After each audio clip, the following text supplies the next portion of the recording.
ನಗರದ ಹೊಯ್ಗೆ ಬಜಾರ್ ದಪ್ಪಿನಮಕರು ಕೂಳೂರು ಮೂಳೆಹಿತ್ಲು ತೋಕೂರು ಪರಿಸರದಲ್ಲಿ ಗುಡಿಸಲು ನಿರ್ಮಿಸಿ ವಾಸವಾಗಿದ್ದ ಅಲೆಮಾರಿ ಸಮುದಾಯದ ಶಿಳ್ಳೆಖ್ಯಾತ ಕುಟುಂಬಗಳಿಗೆ ದಕ್ಷಿಣ ಕನ್ನಡ ಜಿಲ್ಲಾ ಉಸ್ತುವಾರಿ ಸಚಿವ ಕೋಟಾ ಶ್ರೀನಿವಾಸ್ ಪೂಜಾರಿ ಅವರು ಟರ್ಪಲ್ ವಿತರಿಸಿದರು।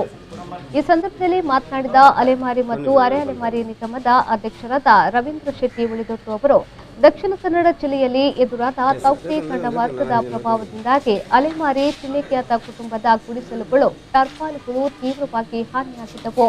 ಜಿಲ್ಲೆಯಲ್ಲಿ ಮುಂಗಾರು ಮಳೆಯು ಪ್ರಾರಂಭವಾಗುವ ಹಿನ್ನೆಲೆಯಲ್ಲಿ ಈ ಸಮುದಾಯದವರಿಗೆ ಅಳತೆಯ ಟರ್ಪಾಲ್ಗಳನ್ನು ಒದಗಿಸಿಕೊಡುವಂತೆ ಕೋರಲಾಗಿತ್ತು। ಅದರಂತೆ ಇಂದು ವಿತರಣೆ ಮಾಡಲಾಗಿದೆ ಎಂದು ಹೇಳಿದರು। ಇವತ್ತು ಬಹಳ ಮುಖ್ಯವಾಗಿ ಮೊನ್ನೆ ಬಂದಂಥ ಏನು ತೌಕ್ತೆ ಚಂಡಮಾರುತ ಇದೆ, ಆ ಚಂಡಮಾರುತದ ಒಂದು ದುಷ್ಪರಿಣಾಮದಿಂದಾಗಿ ಅವರ ಏನು ಆ ಟ್ಯಾರ್ಪಾಲಿನಿಂದ ರಚಿಸಿದಂಥ ಎಲ್ಲ ಡೇರೆಗಳು ಗಾಳಿಗೆ ಹೋಗಿ ಬಹಳಷ್ಟು ಕಷ್ಟವನ್ನು ಅನುಭವಿಸಿದ ಸಂದರ್ಭದಲ್ಲಿ ನಾವು ಇಲ್ಲಿ ಜಿಲ್ಲಾಡಳಿತಕ್ಕೆ ಇಲ್ಲಿ ನಮ್ಮ ಜಿಲ್ಲಾಧಿಕಾರಿಗಳನ್ನು ಬಂದು ಸಂಪರ್ಕಿಸಿದಾಗ ಬಹಳ ಒಳ್ಳೆಯ ರೀತಿಯಲ್ಲಿ ಈ 21 ಕುಟುಂಬದವರಿದ್ದಾರೆ। ಸುಮಾರು ನಮ್ಮ ಹೊಯ್ಗೆ ಬಜಾರ್ ಇರ್ಬೋದು, ನಮ್ಮ ಜಪ್ಪಿನಮಗರು ಇರ್ಬೋದು, ಕೂಳೂರು ಇರ್ಬೋದು, ಈ ಭಾಗದಲ್ಲಿ ಇರತಕ್ಕಂಥ 21 ಶಿಳ್ಳೆಖ್ಯಾತ ಕುಟುಂಬದವರಿಗೆ ಇವತ್ತು ಅವರ ಮನೆಯ ನಿರ್ಮಾಣ ಮಾಡಲಿಕ್ಕೆ ಬೇಕಾದಂಥ ಟರ್ಪಲನ್ನು ಕೊಡುವಂಥ ವ್ಯವಸ್ಥೆಯನ್ನು ಜಿಲ್ಲಾಡಳಿತ ವತಿಯಿಂದ ನಾವು ಮಾಡಿದ್ದೇವೆ। ಇವತ್ತು ಜಿಲ್ಲಾಧಿಕಾರಿಗಳು ಮತ್ತು ನಮ್ಮ ಜಿಲ್ಲಾ ಉಸ್ತುವಾರಿ ಸಚಿವರ ಸಮ್ಮುಖದಲ್ಲಿ ಅವರಿಗೆ ಇದನ್ನು ಕೊಡುವಂಥ ವ್ಯವಸ್ಥೆ ಮಾಡಿದ್ದೇವೆ।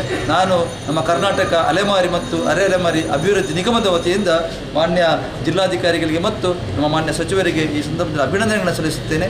ಬರತಕ್ಕಂಥ ದಿನಗಳಲ್ಲಿ ಏನೇನು ಈ ಒಂದು ಅಲೆಮಾರಿ ಮತ್ತು ಅರೆ ಅಲೆಮಾರಿ ಜನಾಂಗದ ಅವರ ಏನು ಆ ಒಂದು ಕಷ್ಟ ನಷ್ಟಗಳಿವೆ ಅವೆಲ್ಲವನ್ನು ಕೂಡ ನಮ್ಮ ನಿಗಮದ ಮೂಲಕ ಅದಕ್ಕೆ ಏನಾದರೂ ಸ್ವಲ್ಪ ಸಹಾಯವನ್ನು ಮಾಡುವಂಥದ್ದು। ಕರಾವಳಿ ವೃತ್ತಿನಿರತ ಅಲೆಮಾರಿ ಶಿಳ್ಳೆಖ್ಯಾತ ಹಕ್ಕುಗಳ ಸಮಿತಿಯ ಗೌರವಾಧ್ಯಕ್ಷರಾದ ಸಂತೋಷ್ ಬಜಾಲ್ ಅವರು ಮಾತನಾಡಿ, ಜಿಲ್ಲೆಯಲ್ಲಿ ಮಾನ್ಸೂನ್ ಆರಂಭವಾಗಿರುವುದರಿಂದ ಶಿಳ್ಳೆಖ್ಯಾತ ಸಮುದಾಯದವರ ಸುರಕ್ಷತೆಯ ಹಿತದೃಷ್ಟಿಯಿಂದ ಅಲೆಮಾರಿ ಶಿಳ್ಳೆಖ್ಯಾತ ಕುಟುಂಬಗಳಿಗೆ ಟರ್ಪಾಲ್ ವಿತರಣೆ ಮಾಡಲಾಗಿದೆ ಎಂದು ಹೇಳಿದರು। ಇತ್ತೀಚೆಗೆ ತೌಕ್ತೆ ಚಂಡಮಾರುತ ಏನಿದೆ ಅದು ಬೀಸಿದಂಥ ರಭಸಕ್ಕೆ ನಮ್ಮ ಹೊಯ್ಗೆ ಬಜಾರ್ನ ಪ್ರದೇಶದಲ್ಲಿ ಅಲೆಮಾರಿ ಏನು ಒಂದು ಸಮುದಾಯ ಇದೆ, ಅವರು ಜೀವನ ಮಾಡ್ತಂಥ ಗುಡಿಸಲುಗಳು ಹಾರಿ ಹೋಗಿದ್ದವು। ಈ ಬಗ್ಗೆ ನಾವು ಅವರಾಗಿದ್ದಂಥ ಸಮಸ್ಯೆ ಮತ್ತು ಹಾರಿ ಹೋದಂಥ ಇದಕ್ಕೆ ಯಾವುದು ಅವರ ಗುಡಿಸಲಿಗೆ ಸೂಕ್ತ ಒಂದು ಪರಿಹಾರ ಸಿಗಬೇಕು ಅಂತ ಜಿಲ್ಲಾಡಳಿತವನ್ನು ಒತ್ತಾಯ ಮಾಡಿದ್ವಿ। ಜಿಲ್ಲಾಧಿಕಾರಿಗಳು ಕೂಡಲೇ ಆ ಪ್ರದೇಶಕ್ಕೆ ಭೇಟಿ ನೀಡಿ ಸ್ಥಳವನ್ನು ಪರಿಶೀಲನೆ ಮಾಡಿ ಅವರಿಗೆ ಬೇಕಾದಂಥ ಮೂಲಭೂತ ಸೌಕರ್ಯ, ಆಹಾರ, ಇನ್ನಿತರ ವಸ್ತುಗಳನ್ನು ಕೂಡಲೇ ಅಲ್ಲಿ ನೀಡುವಂಥ ಕೆಲಸಗಳನ್ನು ಮಾಡಿದರು। ಆನಂತರ ನಾವು ಅವರಿಗೆ ಬೇಕಾದಂಥ ಟರ್ಪಲನ್ನು ಮನೆ ಗುಡಿಸಲಿಗೆ ಹಾರಿ ಹೋದಂಥ ಟರ್ಪಲನ್ನು ನೀಡಬೇಕು ಅಂತ ಒತ್ತಾಯ ಮಾಡುವಾಗ ಆ ಬಗ್ಗೆಯೂ ಕೂಡ ಗಮನ ಹರಿಸಿ ಕೂಡಲೇ ಒಂದು 21 ಮನೆಗಳಿಗೆ ಅವರು ಟರ್ಪಲನ್ನು ವಿತರಣೆ ಮಾಡುವಂಥ ಒಂದು ಕ್ರಮವನ್ನು ಕೈಗೊಂಡರು।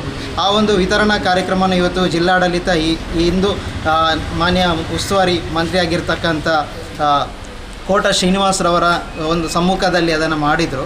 ಹಾಗಾಗಿ ಜಿಲ್ಲಾಡಳಿತಕ್ಕೆ ನಾನು ಅಭಿನಂದನೆಯನ್ನು ಸಲ್ಲಿಸಿದ್ದೀನಿ। ಯಾಕೆಂದರೆ ತೀರಾ ಸಂಕಷ್ಟದಲ್ಲಿರ್ತಕ್ಕಂಥ ಅಲೆಮಾರಿ ಜನಾಂಗಕ್ಕೆ ಅವರಿಗೆ ಬದುಕಿಗೆ ಬೇಕಾದಂಥ ಭಾಳ ಮುಖ್ಯವಾಗಿ ಗುಡಿಸಲು ಈ ಒಂದು ಮಳೆ ಬಿಸಿಲಿಗೆ ಯಾವುದೇ ರೀತಿಯ ಸಮಸ್ಯೆ ಆಗದ ರೀತಿಯಲ್ಲಿ ಅವರಿಗೆ ಒಂದು ಟರ್ಪಲನ್ನು ವಿತರಣೆ ಮಾಡಿದ್ದೀರಿ। ಈ ಸಂದರ್ಭದಲ್ಲಿ ಜಿಲ್ಲಾಧಿಕಾರಿ ಡಾಕ್ಟರ್ ರಾಜೇಂದ್ರ ಕಿವಿ, ಜಿಲ್ಲಾ ಪಂಚಾಯತ್ನ ಮುಖ್ಯ ಕಾರ್ಯನಿರ್ವಹಣಾಧಿಕಾರಿ ಕುಮಾರ್, ಜಿಲ್ಲಾ ಪೊಲೀಸ್ ವರಿಷ್ಠಾಧಿಕಾರಿ ಋಷಿಕೇಶ್ ಭಗವಾನ್ ಸೋನಾವಣೆ ಸೇರಿದಂತೆ ಮತ್ತಿತರ ಅಧಿಕಾರಿಗಳು ಉಪಸ್ಥಿತರಿದ್ದರು।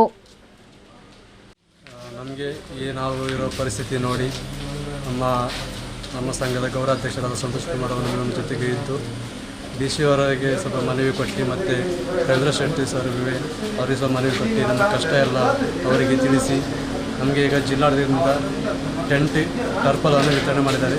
ಅವರಿಗೆ ನನ್ನ ಅಭಿನಂದನೆಗಳು ಹಾಗೂ ನಮ್ಮ ಸಂತೋಷ್ ಕುಮಾರ್ ಅಭಿನಂದನೆಗಳು ತಿಳಿಸಿದ್ದಾರೆ।